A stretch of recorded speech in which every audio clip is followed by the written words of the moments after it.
Hi అండి. ఈరోజు మనం ఫిష్ కర్రీ ఎలా చేసుకోవాలో చూసుకుందాం. ముందుగా చేప ముక్కల్ని నీట్గా కడిగి దాంట్లో పసుపు ఉప్పు వేసి కలిపి పెట్టుకోవాలి.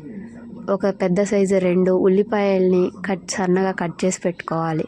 తర్వాత స్టవ్ మీద ప్యాన్ పెట్టుకొని దాంట్లో తగినంత ఆయిల్ పోసి కొద్దిగా హీట్ అవ్వనివ్వాలి. మనం సన్నగా కట్ చేసి పెట్టుకున్న ఉల్లిపాయల్ని దాంట్లో వేసుకోవాలి. వాటిని దోరగా వేయించుకోవాలి.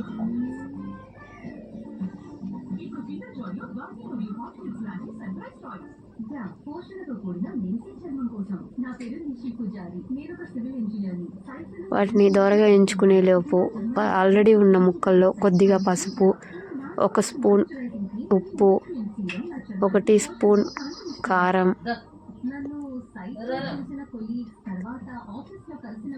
అలాగే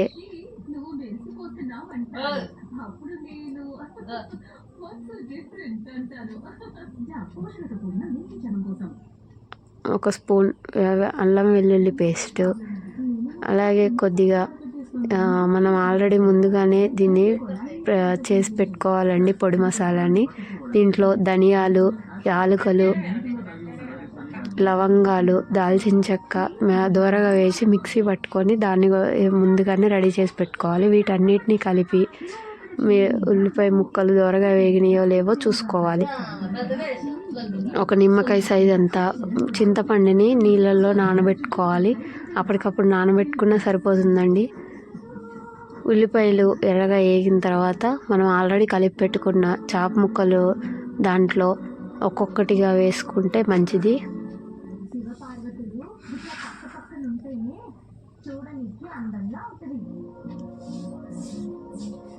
చేప ముక్కలు అన్నిటినీ వేసుకున్న తర్వాత ఆయిల్లో అవన్నీ కలిసేలాగా మనం కలుపుకోవాలి.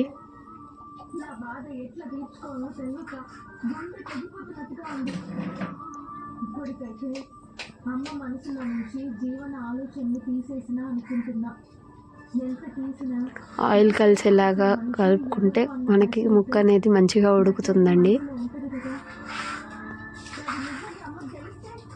ముక్కలంతా కొద్దిగా ఆయిల్గా అయిన తర్వాత దాంట్లో ఈ చింతపండు మనం పెట్టుకున్న దాన్ని ఆ మిశ్రమాన్ని మొత్తం 1 గ్లాస్ వాటర్లో చింతపండు నానబెట్టుకున్నాం కదా, దాన్ని ఆ పులుసుని దాంట్లో పోసుకోవాలండి.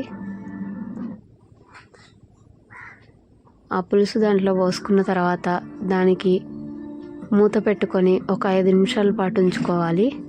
తర్వాత ఆ మూత తెరిచి మనం ఊకుగా కలపడం వల్ల చేప ముక్క అనేది విడివిడిగా అవుతుందండి. అందువల్ల గంటతో కలుపుకోకూడదు. ఇందాక కొద్దిగా మనం పొడి మసాలా వేసుకున్నాం కదండి, అట్లాగే దాంట్లో ఇంకొద్దిగా పొడి మసాలా వేసుకుంటే స్మెల్ అనేది ఇంకా మంచిగా ఉంటుంది, టేస్ట్ కూడా బాగుంటుందండి. కొద్దిగా మెంతి పొడి,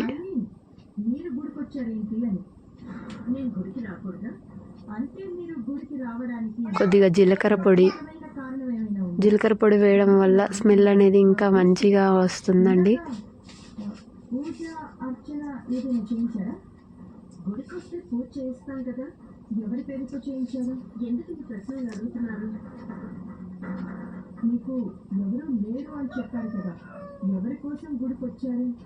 కొద్దిగా బెల్లం అనేది కొద్ది తురుగు వేసుకుంటే ఏమైందంటే అదొక పులుపుతనం అనేది తగ్గి మనకి కర్రీ అనేది మంచి టేస్ట్లో వస్తుందండి. దాన్ని గంటతో కలపకుండా అలా కొద్దిగా అటు ఇటు తిప్పుకున్నట్లయితే ముక్క అనేది ఎటుకటు విడిపోకుండా మంచిగా ఉంటుంది. ఒక 10 నిమిషాలు దాన్ని మళ్ళీ మూత పెట్టుకొని అప్పుడప్పుడు తెరుస్తూ దాన్ని కలుపుకుంటూ ఉండాలి.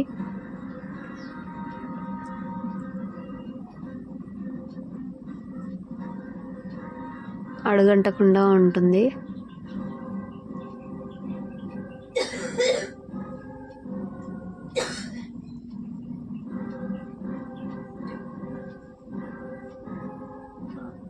మళ్ళీ దాన్ని మూత పెట్టేసుకున్నామండి.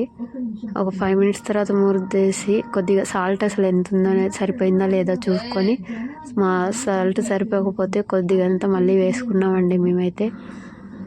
చివరికి స్టవ్ కొద్దిగా కొత్తిమీర చల్లుకొని స్టవ్ బంద్ చేసుకొని మూత పెట్టేసుకుంటే సరిపోతుందండి.